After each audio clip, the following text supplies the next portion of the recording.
नमस्कार आप सभी को। स्वागत है आप सभी का आपके अपने YouTube चैनल सुमिश्र एकेडमी पर। तो जो 100 मेंस डीआई सेट की जो हमारी सीरीज चल रही है उसमें आज हम सेट नंबर 27 टू 30 डिस्कस करेंगे। राइट। ये पीडीएफ जैसा कि आप जानते हो कि मैं ऑलरेडी टेलीग्राम ग्रुप पर शेयर कर देता हूं, जो इस बैच के लिए सेपरेट टेलीग्राम ग्रुप है जिसका लिंक आपको डिस्क्रिप्शन में भी मिल जाएगा। तो उम्मीद करता हूं आपने सवाल ट्राई कर लिए होंगे। अब हम इनको सॉल्व करते हैं। और अभी तक अगर आपने ट्राई नहीं किए तो आप ग्रुप ज्वाइन कर लो, पीडीएफ डाउनलोड कर लो, सॉल्व कर लो इसको। और एल्स आप वीडियो को पॉज करके भी इन क्वेश्चंस को एक बार ट्राई कर सकते हो, है ना, जैसे जैसे सवाल आपके सामने आए। तो चलिए हम देखते हैं पहला क्वेश्चन क्या है। देखो, ये जो सवाल आज हम करने जा रहे हैं ये आईबीपीएस पीओ मेंस 2023 में पूछे गए सवाल है, यानी पीओ मेंस के एकदम लेटेस्ट क्वेश्चन। ठीक। Pie chart given below shows the percentage distribution of questions attempted by four different students A B C D। चार स्टूडेंट्स के नाम है ए बी सी डी। इन्होंने कितने कितने क्वेश्चंस अटेम्प्ट किए हैं उसका डिस्ट्रीब्यूशन पाई चार्ट में दिया जाएगा। Exam contains 3 subjects, English, history and mathematics. तो 3 सब्जेक्ट है एग्जाम में। राइट। और इनमें इतने इतने क्वेश्चंस हैं। Right. 120, 60, 100। Maximum number of questions attempted by each student is 240। एक स्टूडेंट ज्यादा से ज्यादा 240 क्वेश्चन अटेम्प्ट कर सकता है। वैसे अगर देखा जाए तो 120 प्लस 60 प्लस 100 मिलकर होता है 280। ऐसे तो 280 कर सकता है, लेकिन लिमिटेशन है कि मैक्सिमम 240 क्वेश्चन ही एक स्टूडेंट कर पाएगा, 240। राइट। दूसरी बात ये कि कितने कितने क्वेश्चन है। देखो, इंग्लिश, हिस्ट्री एंड मैथमेटिक्स। तो इंग्लिश में जो नंबर ऑफ क्वेश्चन है 120, हिस्ट्री में है 60 और इसमें है 100। ठीक है। So this is number of questions and total number of questions attempted by all the students together is 800। सारे स्टूडेंट्स ने मिलाकर टोटल कितने क्वेश्चंस किए हैं? 800। राइट। चलिए, टोटल 800 क्वेश्चन किए। तो let's look at question number 1। अच्छा, क्वेश्चन देखने से पहले एक बार ये डिस्ट्रीब्यूशन और देख लेते हैं। पाई चार्ट में डिस्ट्रीब्यूशन आपको दिया गया है, तो जरा देखो। टोटल 800 क्वेश्चन अटेम्प्ट किए सारे स्टूडेंट्स ने मिलाकर। राइट। तो सबसे पहला दिया गया है स्टूडेंट ए ने कितने अटेम्प्ट किए हैं। ए ने अटेम्प्ट किए हैं भाई 25%। 25% of this number is what? 25% means 1/4 यानी 200। ए ने अटेम्प्ट किए 200। बी ने कितने अटेम्प्ट किए?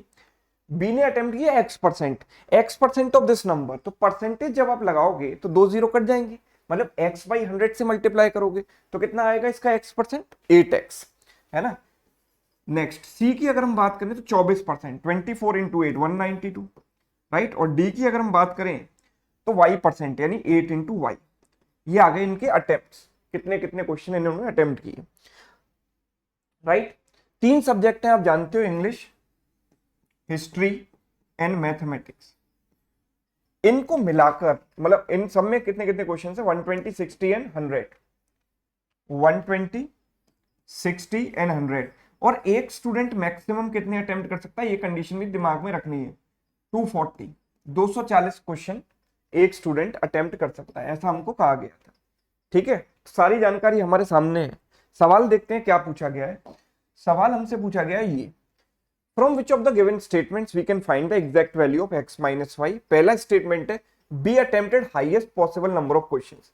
बी ने जितने ज्यादा हो सकते हैं उतने ज्यादा किए। तो भाई कितने ज्यादा कर सकता है? 240। तो यानी बी ने अटेम्प्ट किए 240। तो यानी 8x की वैल्यू 240 के बराबर है। तो x की वैल्यू 30 के बराबर आ गई, है ना। x की वैल्यू 30 आ गई ना। And this is 8y। तो we can find out 8y also. 8y की वैल्यू कितनी हो जाएगी? तो 8y की वैल्यू हो जाएगी कितनी? 240 अगर मैं यहां पर रख दूंगा तो 200 प्लस 240 मिलकर हो गया 440। 440 प्लस 192, 640 माइनस 8, 632। 632 अगर मैं इसमें से माइनस करूंगा तो आई विल गेट 178। राइट। 178 अगर आप देखोगे 168, 168 8y की वैल्यू हो गई। तो y की वैल्यू कितनी हो जाएगी? 21। And you can simply find out the difference between x and y, जो हमसे पूछा गया है। राइट। मिल जाएगा हमको, यानी पहला स्टेटमेंट सफिशिएंट है। अब अगर मैं दूसरे स्टेटमेंट की बात करता हूं तो आप ध्यान से समझिएगा। दूसरा स्टेटमेंट हमसे कहता है कि B attempted more than 200 question, then in that case D attempted less than 190 question. तो सिर्फ ये कंडीशन मुझे दी गई है, ठीक है। अच्छा, बी ने जो अटेम्प्ट किए हैं वो 200 से ज्यादा है। बी का जो अटेम्प्ट है वो कितना है, 8x। बी का अटेम्प्ट है 8x and that is more than 200। तो दैट मीन्स x की वैल्यू 25 से बड़ी होनी चाहिए, x की वैल्यू 25 से बड़ी होनी चाहिए। और दूसरी चीज, d attempted less than 190, that means d का जो अटेम्प्ट है 8y that must be less than 190।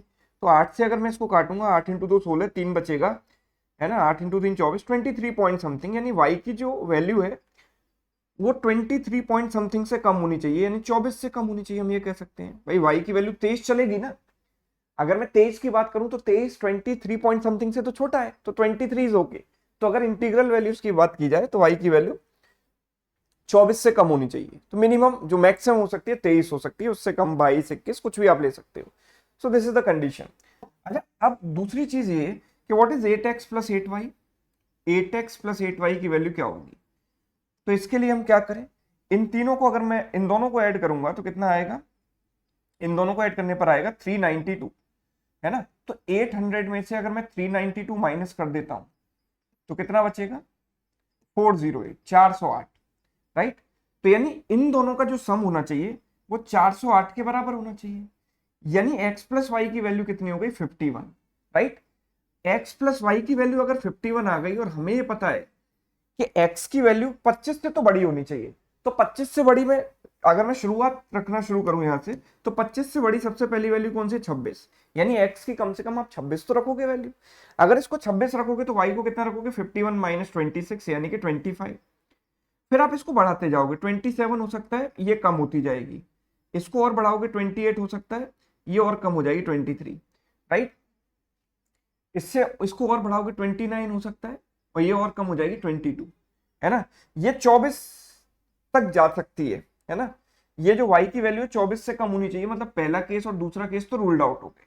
Last case अगर मैं देखता हूं तो ये 30 हो गई, तो 21 हो जाएगी, right, which is also possible, ठीक है।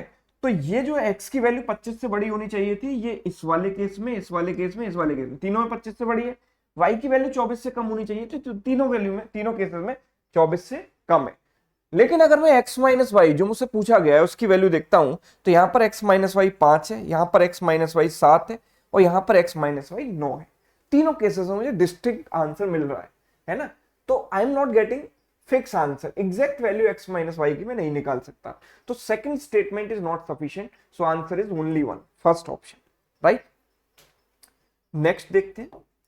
सेकंड क्वेश्चन जो यहां पर हमसे पूछा गया वो ये, if C attempted 54 questions in history, ठीक है, सी ने कितने क्वेश्चंस अटेम्प्ट किए हिस्ट्री में, देखो इंग्लिश, हिस्ट्री एंड मैथमेटिक्स, ये। तो सी ने 54 क्वेश्चंस अटेम्प्ट किए हिस्ट्री में, राइट। सी ने 54 क्वेश्चंस हिस्ट्री में अटेम्प्ट किए हैं। सी का जो टोटल अटेम्प्ट है वो 192 है, हमें ये भी पता है, टोटल 192 अटेम्प्ट है इसका, राइट। एंड जो इंग्लिश में जो उसका अटेम्प्ट है that is more than history, तो English is more than history but less than mathematics, तो इंग्लिश मैथ से कम है। तो ये डिसेंडिंग ऑर्डर है, सबसे पहले मैथ्स, फिर इंग्लिश, फिर हिस्ट्री। अच्छा, इंग्लिश प्लस मैथ्स में मिलाकर अगर मैं बात करूं, इंग्लिश प्लस मैथ्स में मिलाकर बात करूं तो कितना आना चाहिए, 192 माइनस 54। तो what is 192 minus 54, this is 8 and 18 minus 138, है ना। इन दोनों का सम आएगा 138। और मुझे पता है कि सबसे कम हिस्ट्री में, हिस्ट्री से ज्यादा इंग्लिश में, और इंग्लिश से ज्यादा आएंगे मैथ्स में, ये ऑर्डर होना चाहिए। मतलब जो इंग्लिश के मार्क्स हैं वो 54 से तो ज्यादा होने चाहिए, राइट। तो इंग्लिश के लिए सबसे छोटी वैल्यू में क्या रख सकता हूँ, या 55 रख सकता हूँ, है ना, 55। अगर मैंने इंग्लिश को 55 रखा तो मैथ्स कितना आएगा, 138 minus 55, that means it is what 3 and this is 8, 83, right, 83 आएगा। इसको जैसे आप और कम करोगे, है ना, सॉरी बढ़ाओगे, कम नहीं कर सकते, बढ़ा सकते हैं क्योंकि इंग्लिश हिस्ट्री से ज्यादा होना चाहिए। इसको और बढ़ाओगे 56 तो ये और कम होगा 82, इसको और बढ़ाओगे 54, ये और कम होगा 81 एंड सो ऑन, आप ऐसे नीचे लेकर जाओगे, सॉरी 57, ठीक है, और आप कम करते जाओगे और बढ़ाते जाओगे इसको, तो ये और कम होता जाएगा। आप कहां तक जा सकते हो। तो हमें पता है कि जो इंग्लिश के मार्क्स है वो मैथ से क्या होने चाहिए, कम होने चाहिए।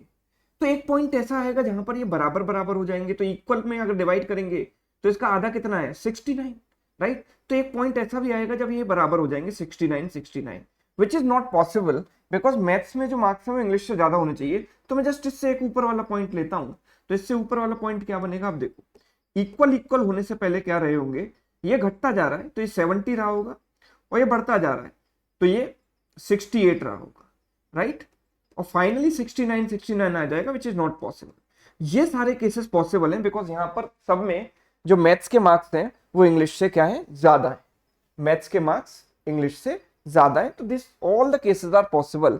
दैट मीन्स, तो यहां पर बोला है कि what find the possible number of questions attempted by C in mathematics. तो मैथमेटिक्स में कितने क्वेश्चंस पॉसिबल हैं, 70 से लेकर 83 तक सारी वैल्यू पॉसिबल है। So 70 is possible, 75 is also possible, 81 is also possible. So answer is all of the above.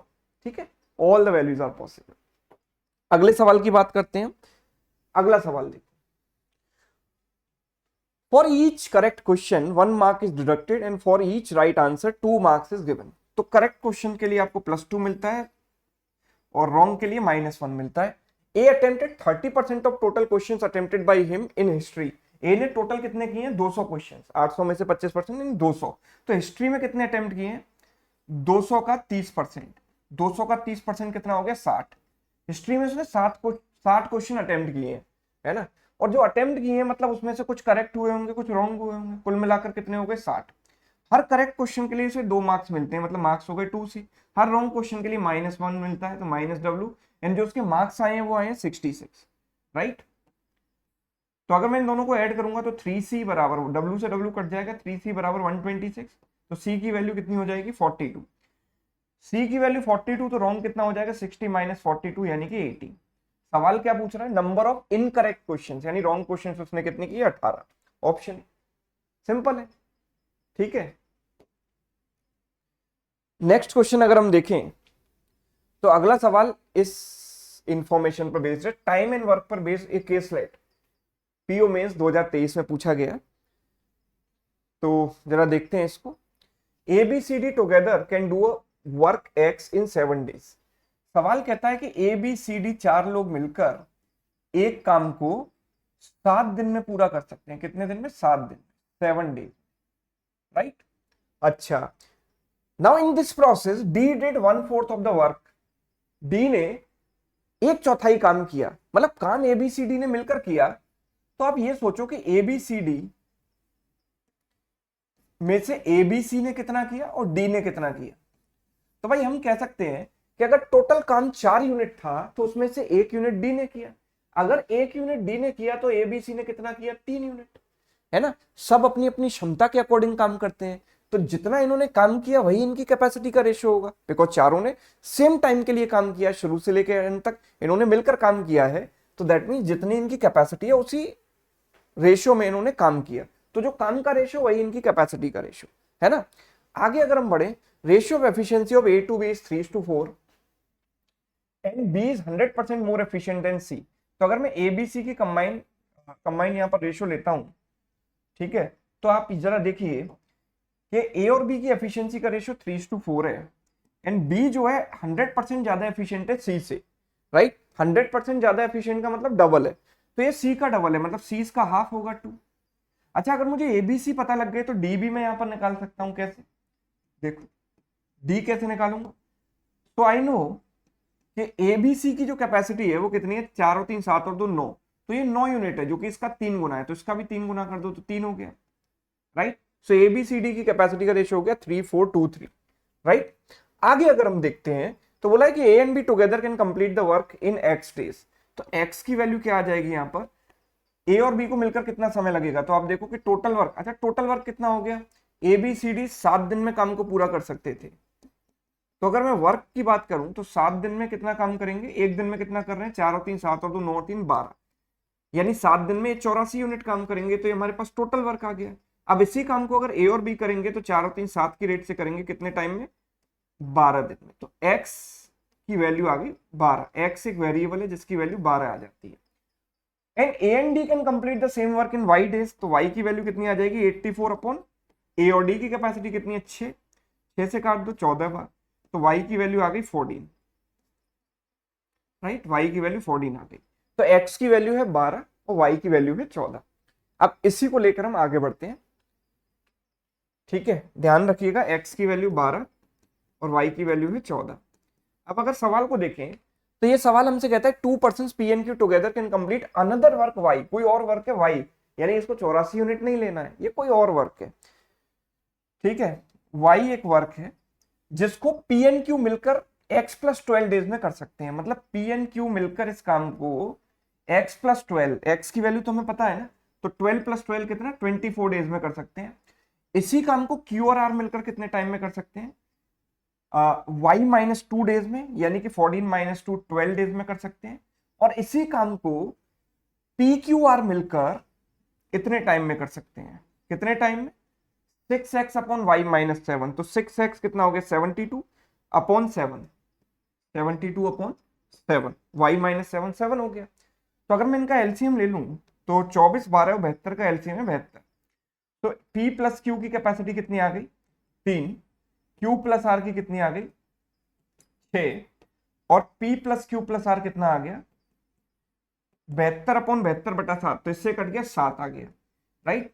अब आप ये देखो कि ये जो वैल्यू है P प्लस क्यू, ये तो मुझे पता है ना 3, अगर ये वैल्यू 3 है तो ये वैल्यू 4 हो जाएगी, बिकॉज 4 प्लस 3 7 होता है।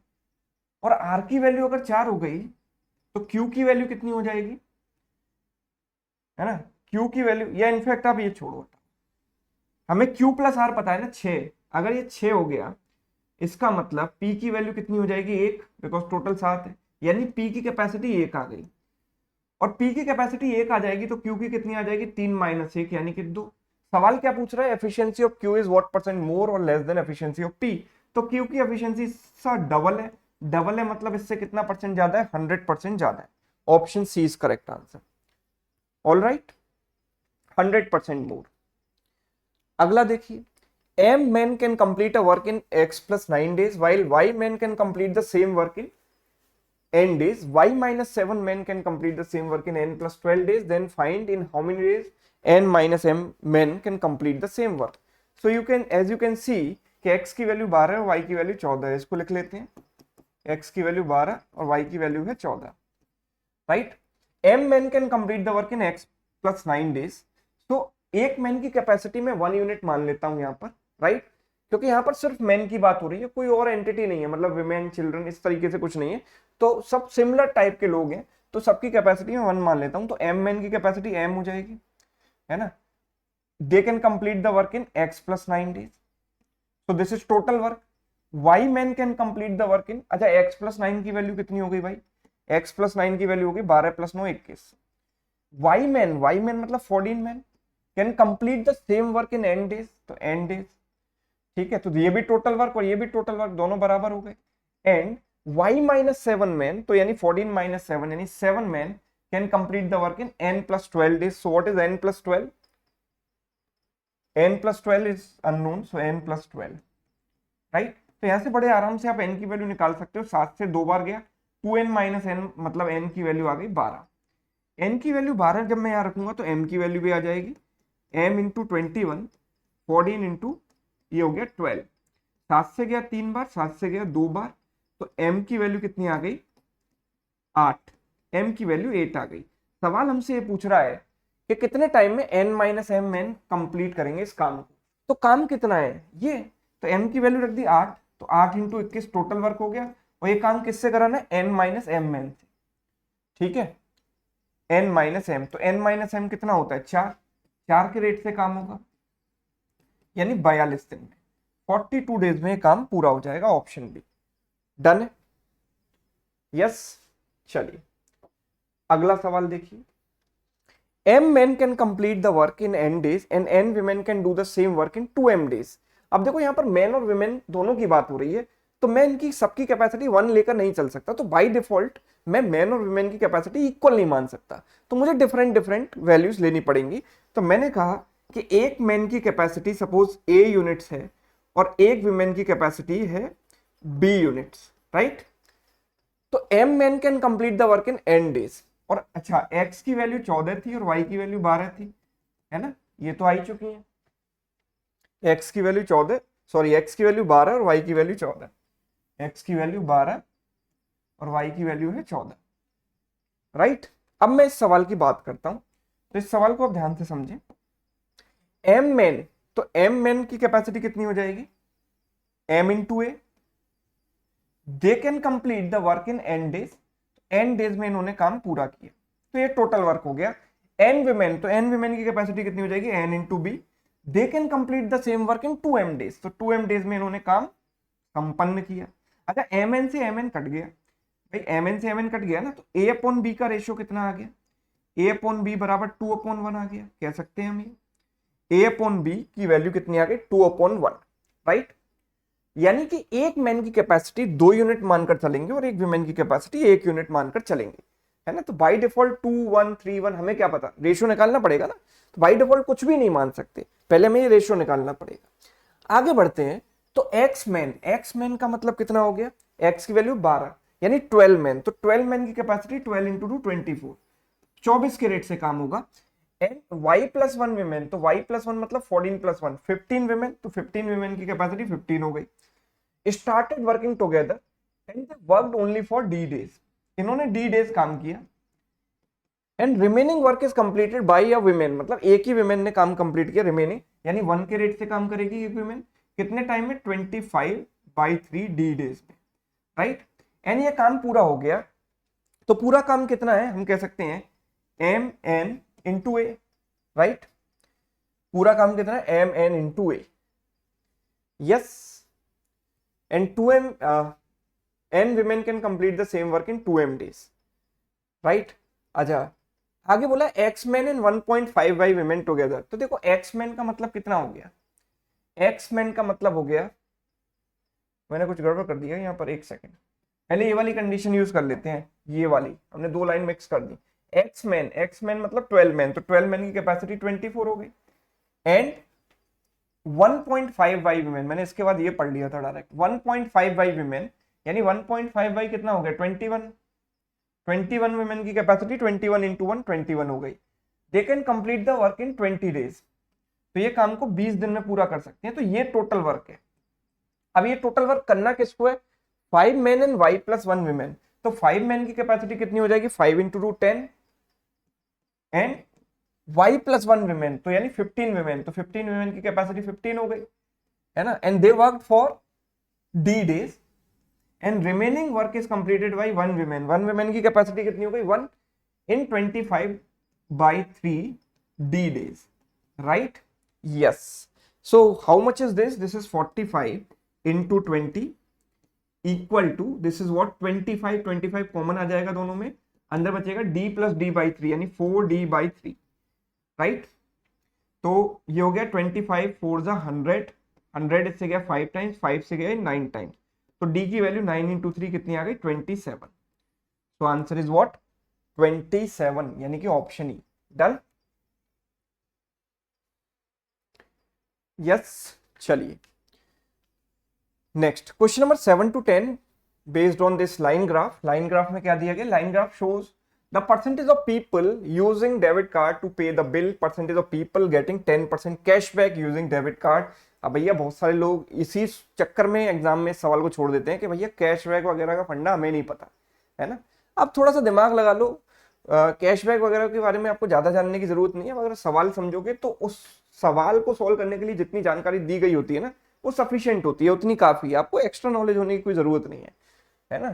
तो कुछ लोग डेबिट कार्ड से पे करते हैं, डेबिट कार्ड से पे करते हैं और उनमें से कुछ लोगों को 10% कैशबैक मिलता है, राइट। आगे percentage of people to getting 2% cashback using cash payment out of the total people, तो कुछ लोग कैश में भी पे करते हैं और जो कैश पे करते हैं उनमें से कुछ लोगों को 2% कैशबैक मिलता है ना। तो कुछ लोग डेबिट कार्ड से पे कर रहे हैं, बाकी बचे हुए लोग कैश से पे कर रहे हैं। डेबिट कार्ड वालों में से कुछ लोगों को 10% कैशबैक मिलता है और इसमें से कुछ लोगों को 2% कैशबैक मिलता है, राइट, यही दिया गया है। आगे अगर हम पढ़ते हैं तो आगे दिया गया है व्हाइल पेइंग देयर बिल्स, ठीक है। तो बिल पे करते समय इतना इतना इनको क्या मिलता है, कैशबैक मिलता है, राइट, इतना इतना इनको कैशबैक मिलता है। राइट। अच्छा, इन 4 restaurant P Q R S, तो 4 रेस्टोरेंट दिए गए हैं मुझे P Q R S. Read the line graph carefully and answer the following questions. ठीक है। अच्छा, कुछ इंपॉर्टेंट नोट्स भी हमें यहाँ पर दिए गए हैं। Cashback is given to customers in the given manner. First of all, debit card users get 10% cashback. जो डेबिट कार्ड से पे कर रहे हैं वही 10% कैशबैक के लिए एलिजिबल है। Cash payment users get 2% cashback. जो कैश से पे कर रहे हैं उनको 2% मिलता है। Total people who paid using debit card equal to number of people getting 10% discount और 10% cashback and number of people who did not get any discount, है ना। ठीक है, सिंपल जानकारी है। एंड जिन्होंने कैश में पे किया है उनमें भी जिसको डिस्काउंट मिला 2% कैशबैक मिला और जिनको 2% कैशबैक नहीं मिला, उनके सम के बराबर है। दो ही तरह के लोग हैं, कुछ डेबिट कार्ड वाले और कुछ कैश वाले, और कोई नहीं है तीसरी तरीके का। ठीक है, अब इस ग्राफ को अगर देखें तो पहला जो ब्लू वाली लाइन रिप्रेजेंट कर रही है percentage of people using debit card, and this orange वाली line represents percentage of people getting 10% cashback using debit card, and ये जो ग्रे वाली लाइन है percentage of people getting 2% cashback using cash.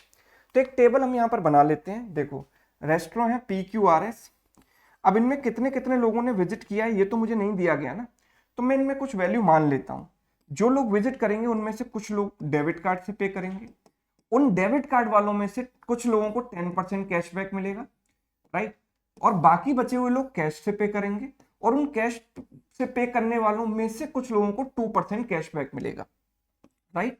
यही जानकारी दी गई है, तो इसको सिस्टमैटिक तरीके से मैंने टेबल में लिखा। अब टोटल कितने लोग हैं that we do not know, तो वो हमको अज्यूम करना पड़ेगा, राइट। ठीक है, अगर हम सिस्टमेटिक तरीके से सवाल करते हैं तो सवाल हमेशा जल्दी और आराम से सॉल्व हो जाता है, और अगर हम रैंडम तरीके से कुछ भी अप्रोच लगाते हैं तो कहीं ना कहीं बीच में हम फंस जाते हैं, राइट। तो इसलिए फंसना नहीं है, प्रॉपर तरीके से अगर हम करेंगे तो सवाल जल्दी हो जाएगा। देखो जरा, सबसे पहले मैं यहां पर लिखता हूं total number of people. Let suppose total है यहाँ पर 100p, यहाँ पर है 100q, यहाँ पर है 100r और यहाँ पर है 100s, ये मान लिया, राइट। उसके आगे डेबिट कार्ड से पे करने वाले कितने परसेंट लोग हैं तो आपको पता है। तो डेबिट कार्ड से पे करने वाला डेटा में यहाँ दिया गया ब्लू वाले लाइन से 50%, 40%।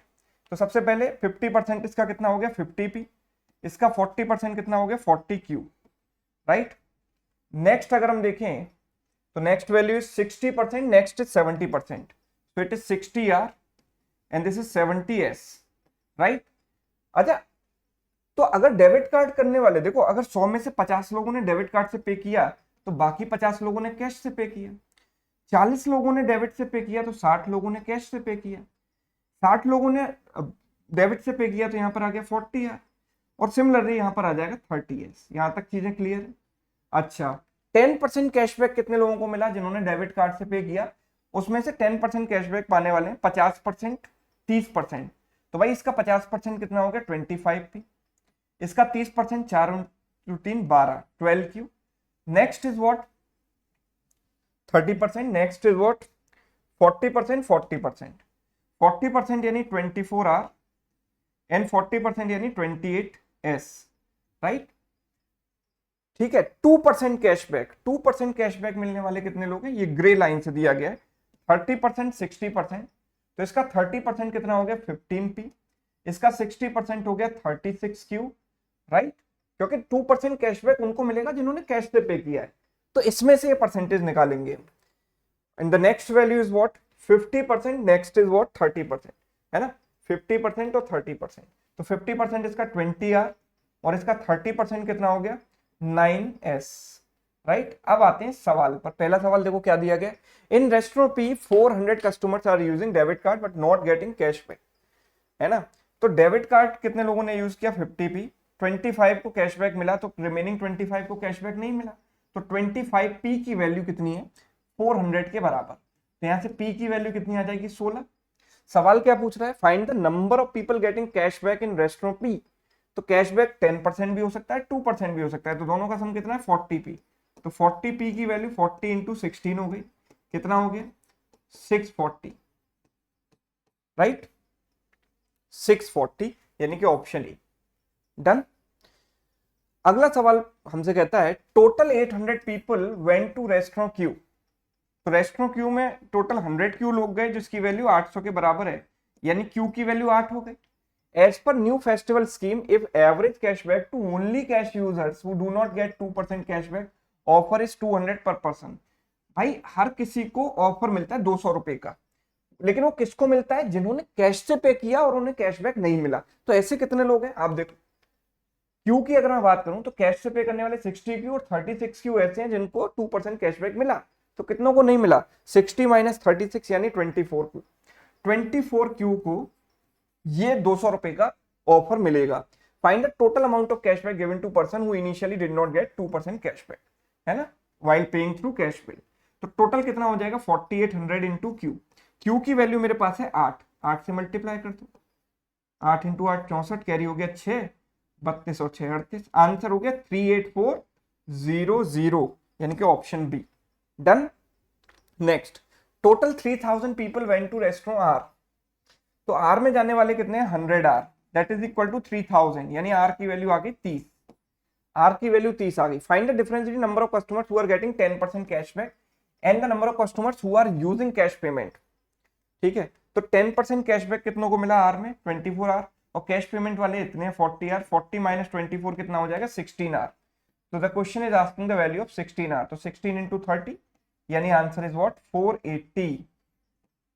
ठीक है, बताओ कितना आसान है। अगर आप प्रॉपर तरीके से टेबल बनाई, सवाल चुटकियों में सॉल्व होते चले जाएंगे, आपको लगेगा ही नहीं कि मेंस का पेपर है, मेंस का क्वेश्चन है। If 630 people are using debit card in restaurant S, restaurant S में डेबिट कार्ड यूज करने वाले कितने हैं आप देखो? 70s। 70s की वैल्यू जो है, 70s की वैल्यू 630 के बराबर है। इससे कट गया, इससे गया 9 टाइम्स, एस की वैल्यू 9 हो गई। Find the total number of people getting 2% cashback on cash. ठीक है, total number of people getting 2% cashback on cash यानी 9s। तो 9s की वैल्यू कितनी हो जाएगी? 9 इंटू 9 यानी 81। ठीक है, answer is option A. Done. चलिए अब करते हैं आज का आखिरी सेट। ये भी आईबीपीएस पीओ मेंस 2023 में पूछा गया है, और ये जो है ट्रेन पर बेस्ड सवाल है। 4 station in a rectangular form ABCD, है ना, 4 स्टेशन इस तरीके से हैं। This is point A, this is B, this is C, this is D and again it is A. तो इस तरीके से रेक्टेंगल बन रहा है।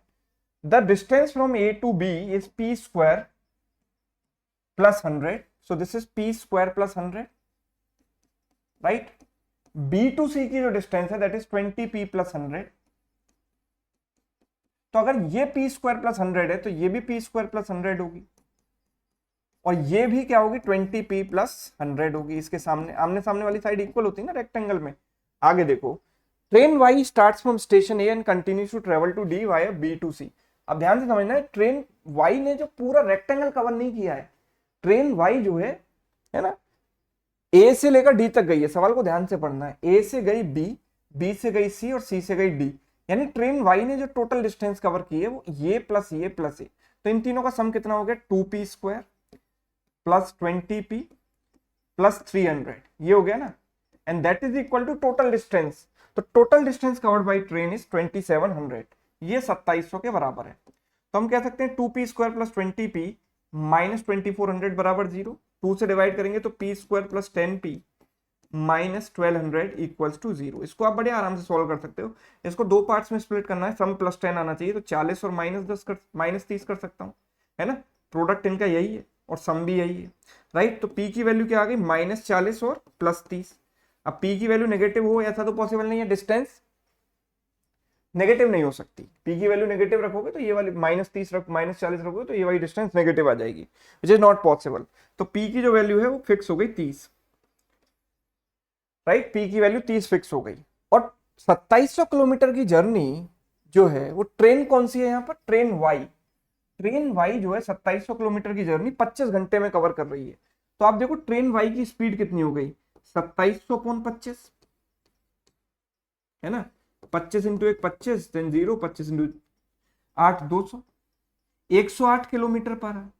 इसको आप मीटर पर सेकंड में कन्वर्ट करोगे तो 5/18 से कर दो गुणा, है ना। तो 18 से गया 6 बार, यानी 30 मीटर पर सेकंड, 30 मीटर पर सेकंड। यानी ट्रेन वाई की स्पीड मुझे मीटर पर सेकंड में भी पता है, किलोमीटर पर आवर में भी पता है। Table given below shows the time to cross the pole and time to cross the platform. ठीक है, पोल को क्रॉस करने में कितना समय लग रहा है, प्लेटफॉर्म को क्रॉस करने में कितना समय लग रहा है। तो पी की वैल्यू तो हमको पता है ना, पी की वैल्यू कितनी आ चुकी है 30। पी की वैल्यू 30 है तो 30 इंटू 0.5 15 हो गया, 15 माइनस 5 हो गया 10, राइट।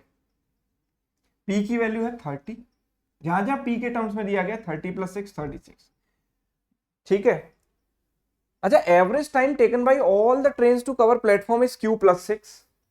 ठीक है, एवरेज इज क्यू प्लस 6, तो हम ये कह सकते हैं एवरेज क्या होगा इन तीनों का, time taken to cross the platform है ये 30 plus Q plus 36 upon 3 and this is equal to Q plus 6, right, Q plus 6। ठीक है, तो this is what 66 plus Q equals to 3q plus 18, so 2q equals to 66 minus 18, 66 minus 18 हो गया 48, तो यहां से q की वैल्यू आ गई 24। तो वेरिएबल q की वैल्यू भी हमें यहां से मिल गई 24, तो ये वैल्यू फिल कर देते हैं यहाँ पर, q की वैल्यू आ जाती है 24, राइट। अच्छा, अब लेंथ ऑफ द प्लेटफॉर्म हमें 400 मीटर दी गई है। अगर मैं ट्रेन x की बात करूं, ध्यान से समझना, ट्रेन x की अगर मैं बात करता हूं तो यहाँ पर पोल को क्रॉस करने में लगा समय और प्लेटफॉर्म को क्रॉस करने में लगा हुआ जो समय है उसका जो रेशियो है वो कितना है 1:3, 10 और 30 है ना 1:3। तो हम ये कह सकते हैं कि पोल को क्रॉस करने में ट्रेन कितना, मतलब पोल को क्रॉस करने में अपनी लेंथ के बराबर डिस्टेंस चलेगी और प्लेटफॉर्म को क्रॉस करने में अपनी लेंथ जो कि 1 यूनिट है और प्लेटफॉर्म की लेंथ दोनों के बराबर चलेगी, राइट। अब मुझे प्लेटफॉर्म की लेंथ पता है 400 मीटर, यानी ये जो 2 यूनिट है इसकी वैल्यू 400 है, तो 1 यूनिट की वैल्यू आधी हो गई 200। यस, 1 यूनिट की वैल्यू आधी हो गई, यानी कि ट्रेन की खुद की लेंथ 200 मीटर है, ये मुझे पता है, राइट। ट्रेन की लेंथ 200 मीटर है, तो ट्रेन की स्पीड कितनी हो जाएगी, यानी speed of train x would be 200 is the length and time taken to cross the pole is 10, so it is 20 metre पर सेकेंड। मैं ये अज्यूम करके चल रहा हूं कि आपको ट्रेन के कॉन्सेप्ट आते हैं और उसका रेशियो मेथड भी आपको पता है, बड़े आराम से आप इसको कर सकते हो। स्पीड ऑफ ट्रेन एक्स हमारे पास आ गई, ठीक है। क्या स्पीड ऑफ ट्रेन वाई भी निकाल सकते हैं हम, नहीं निकाल सकते, अभी निकाल सकते हैं, केवल प्लेटफॉर्म को क्रॉस करने में लगा समय पता है ना, और कुछ नहीं पता। ठीक है, तो अभी इसको ऐसे ही रहने देते हैं।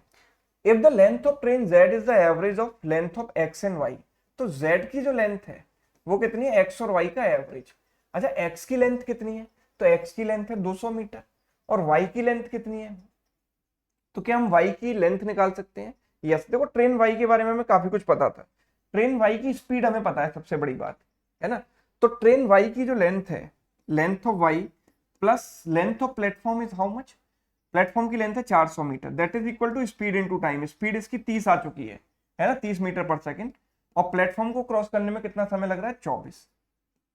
ठीक है, तो length of train y would be 720 minus 400 यानी 320 मीटर। ट्रेन y की लेंथ हमें पता है, x की लेंथ क्या है, length of train x is 200 metre, 200 metre.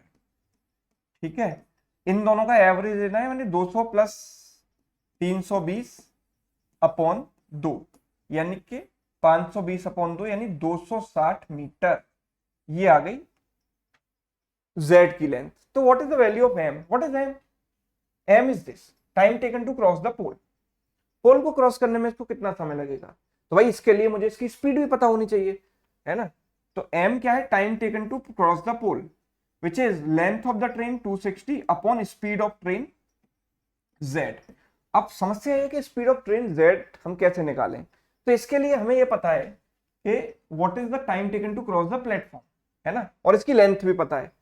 तो length of this train is 260 plus length of the platform is 400, है ना, प्लेटफॉर्म की लेंथ 400 दी गई है ना, yes, and that is equal to speed into time, speed of train z into time, time कितना है 36, right 36, तो ये कितना हो गया 660, right 660 upon 36 speed of z, यानी कि अगर मैं इसको कैंसिल करूं 6 से 110 बार, 6 से जाएगा 6 बार, 110 अपॉन 6 कर दूं तो इस 260 अपॉन 110/6, 0 से 0 कट गया, 6 इंटू 6 36, 156/11, 11 1 11, कितना बचेगा 3, 11 3 33 बचेगा 3, 13.2 समथिंग करके आएगा, है ना, 13.2 समथिंग।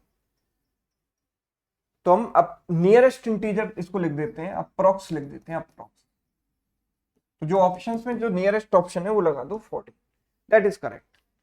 अगला है find the ratio of P to Q, तो which is quite easy. P की वैल्यू हमारे पास कितनी आई थी, क्यू की वैल्यू तो 24 है और पी की वैल्यू थी 30। सेम यूनिट में रेशियो लेते हैं हमेशा, तो ये मीटर पर सेकंड, वो भी मीटर पर सेकंड। 30 और 24 का रेशियो कितना है, 30:24। 6 से गया 5 बार, 6 से गया 4 बार, 5:4 मैच कर रहा है, यस, ऑप्शन ए डन। तो ये थे चारों सेट 27, 28, 29, 30, जो कि चारों के चारों क्वेश्चन बिल्कुल लेटेस्ट आईबीपीएस पीओ मेंस 2023 के सवाल थे, है ना। उम्मीद करता हूं कि आपको इन सबको सॉल्व करके मजा आया होगा और एक कॉन्फिडेंस भी आया होगा कि पीओ मेंस के सवाल हम आराम से कर सकते हैं। ठीक है, चलिए, तो आज के सेशन में इतना ही रखते हैं। अगर आपने टेलीग्राम ग्रुप जो इसके लिए डेडिकेटेड है, पीडीएफ वगैरह वहीं पर शेयर होते हैं, अभी तक ज्वाइन नहीं किया है तो डिस्क्रिप्शन में जाइए, वीडियो लिंक पर क्लिक कीजिए, ज्वाइन कर लीजिए। ठीक, थैंक यू सो मच।